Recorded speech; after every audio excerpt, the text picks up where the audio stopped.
It has been 5 years since you left me.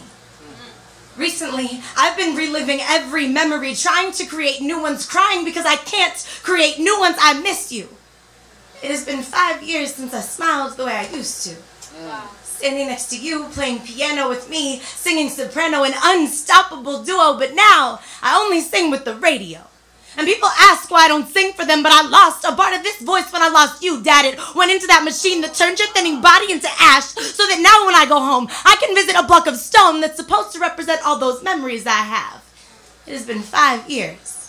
But even now, talking about you brings me back. And not to hospital beds in the living room or phone calls about the emergency room, but to you outside of my school, picking me up and taking me to dance, piano, voice, waiting patiently there with your golf magazine. And somehow that passion never came before me because you always had a front row seat to every show.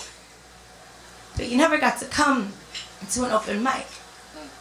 And since I never performed a poem for you, I like to pretend you're there when I memorize those too. But this time, it's harder to memorize because I smile, I laugh, and then I cry. 5 years. 5 years. I have been trying to put words on a page to capture those moments, but the missing comes in waves, and there's an anger that seems to always stay. So how do I stop myself from yelling into my computer screen, throwing my notebook across the room, stabbing my pen into my chest for wanting you? How do I open up these wounds?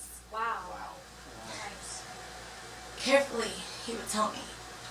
And in a new kind of room, not a hospital or a hospice, but out loud to an entire crowd of appreciative ears who would have loved to meet the man that made me strong enough to stand up here. So I'll tell you about the guy who made up songs for me, because I hated broccoli, about the times I made mistakes, and he said just erase all that and choose again, about how I never tip less than $5 ever.